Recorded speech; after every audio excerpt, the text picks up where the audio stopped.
Shalom, call hello, Yahweh Bashabiel, Shabash, Makakawadash, double honors to all our apostles and the bishops of great millstone, even the elders that came before them that taught us just truth. Shalom and salutations to all the brothers out pushing the word and truth and in sincerity the whole like tabernacle of day. And the brother Yashawan,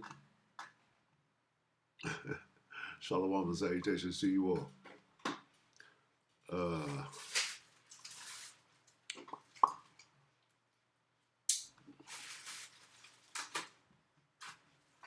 I just forgot what I was going to get. What is it? Forborn. Forborn.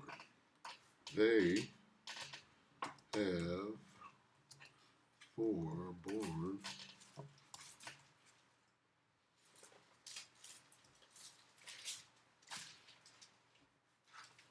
thy mighty men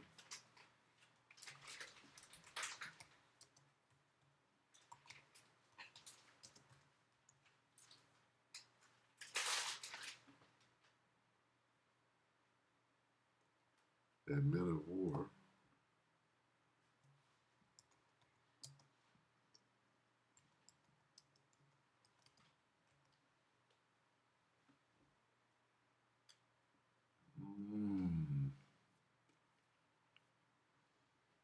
Let's see.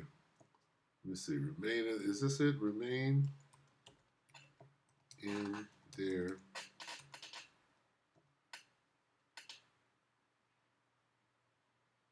I want their hold. Remain in their hold. TG.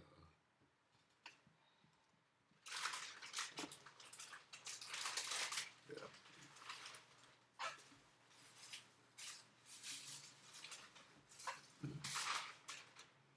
Let's see if this is what I want. Forborn. Forborn to fight. This is what I wanted. Apparently. Anyway, Jeremiah 51 and 30. The mighty men of Babylon have forborne to fight. That's what I wanted. Her mightiest warriors no longer fight. They have stopped fighting, ceased fighting. What? They quit.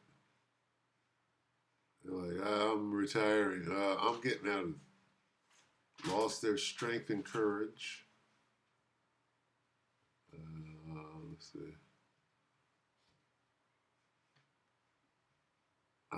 I'm getting a discharge. Cease to fight. What am I looking for? Okay. Anyway, failed. The mighty men of Babylon have forborne to fight. They have remained in their holds. Their might hath failed. They became as women.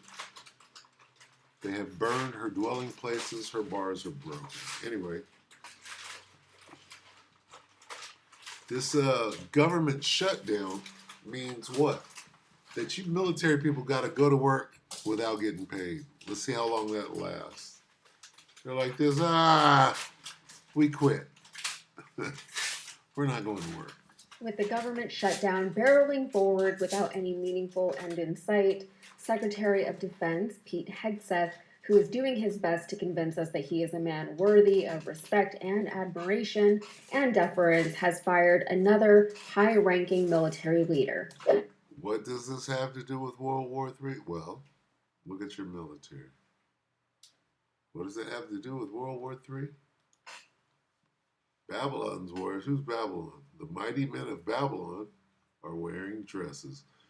Hegseth had to warn them the other day, no more weirdos and beardos, right? So this is Rebel HQ, the Young Turks, whoever that is. I don't know who that is. I know Jink and Anna, that's it. Go. Active duty troops, that's just under 2.1 million people all around the world serving in every different kind of job you can imagine, are not getting paid as of today. Wait a minute. How does World War III get waged by the West? If her warriors have forborne to fight. They have remained, what does it mean? They remain in their holds. We ain't not fighting. They remain in their strong. They stay in their barracks. I need them greenbacks before I'm finna do anything. They sit in their stronghold. They remain in their barracks. I need them. I need them FRNs before I pick up any weapon and follow you.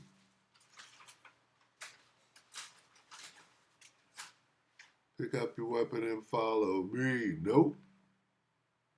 I'm not following you nowhere.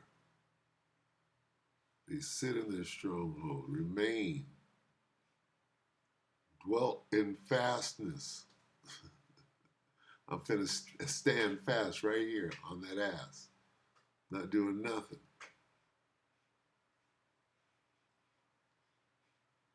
With the dwellers of Metra.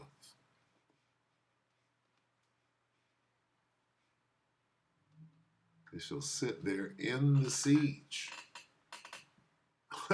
Here comes the siege. Anyway. What are they talking about? World War III is going to happen on American soil. Your military is coming to fucking fire live rounds straight at you. You're in the army now, motherfucker. You're in World War III. People all around the world serving in every different kind of job you can imagine are not getting paid as of today, in addition to another 400,000 civilians who are working but also not getting paid today. So that's getting the majority of the attention. Now, you mentioned the National Guard. Why that's so critical right now is a number of these National Guard troops, including here in D.C., including the ones that are going down to begin their deployment in Memphis, they are being paid by federal money. That's known as Title 32, a federal active duty pay. They're not necessarily under the authority of the federal government, depending on the city, but they are being paid by the federal government. That means that they, too, are not being paid while they are undergoing these missions. Why that is particularly interesting today is Secretary of Defense Pete Hegseth, Attorney General Pam Bondi, and Stephen Miller from the White House are all heading to Memphis to tout this new deployment, including federal law enforcement and these National Guard troops who are not going to be paid. From Politico, Defense Secretary Pete Hegseth on Friday fired Navy Chief of Staff John Harrison. That is very significant. Right? Why? Because he don't want to come and fire on the American people. Friday fired Navy Chief of Staff John Harrison, an unusually powerful top aide who had orchestrated a reshuffle of the service's bureaucracy. The Pentagon, in a statement, confirmed Harrison's departure. He will no longer serve as Chief of Staff to the Secretary of the Navy, it said. We are grateful for his service to the department. After we all saw Hegseth and Trump put on a weird non-rally with the highest-ranking military officers, the message was clear. Get in line or get out, and if you don't get out on your own, we will push you out. To our enemies, FAFO. Hey, guy. See what's going on? Let's go back to where we started real quick. And we'll get another one.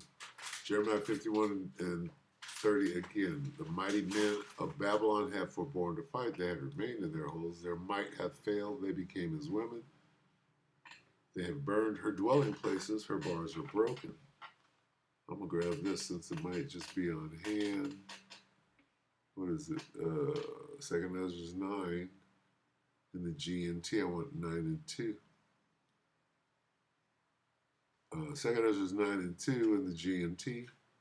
You will know that the time has come when the Most High Power will bring judgment on the world he has created. There will be earthquakes, national rebellions, internal intrigues, unstable leaders, and confused rulers. When you see these things happening, you will know that they are what the Most High Power has spoken about since the beginning of creation. What does this say? Unstable. Look at Pete Hegseth. Look at this dude. He's one of the most unstable leaders I've ever seen.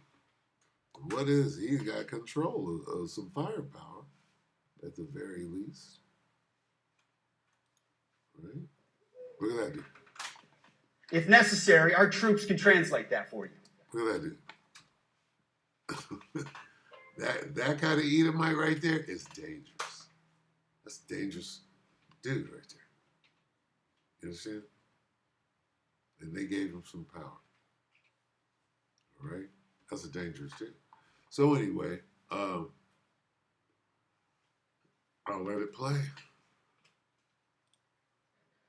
I've never walked into a room so silent before. This is very. Don't laugh. Don't laugh. You're not allowed to do that. You know what? Just have a good time. And if you want to applaud, you applaud. And if you want to do anything you want, you can do anything you want. And if you don't like what I'm saying, you can leave the room. Of course, there goes your rank. There goes your future. So we've got a notorious draft dodger and a man who has been accused, as far as I can tell, credibly accused of stolen valor, telling high-ranking career members of the United States military how to dress and how to act. They're making threats, and it seems as though they're willing to follow through on those threats.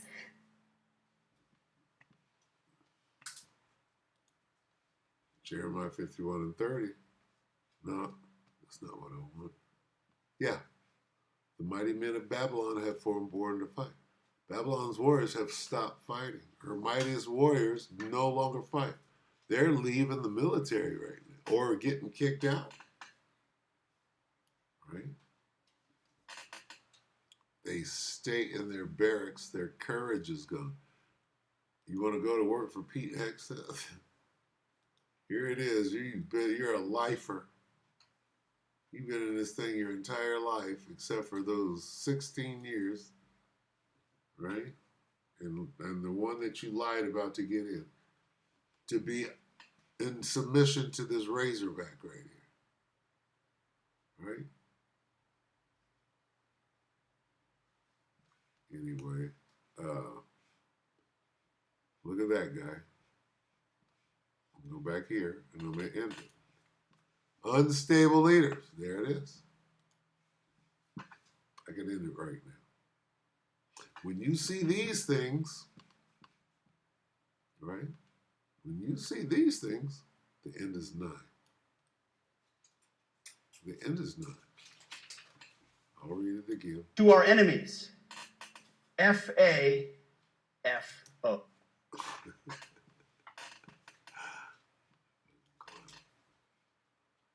Second answer is 9 and 2.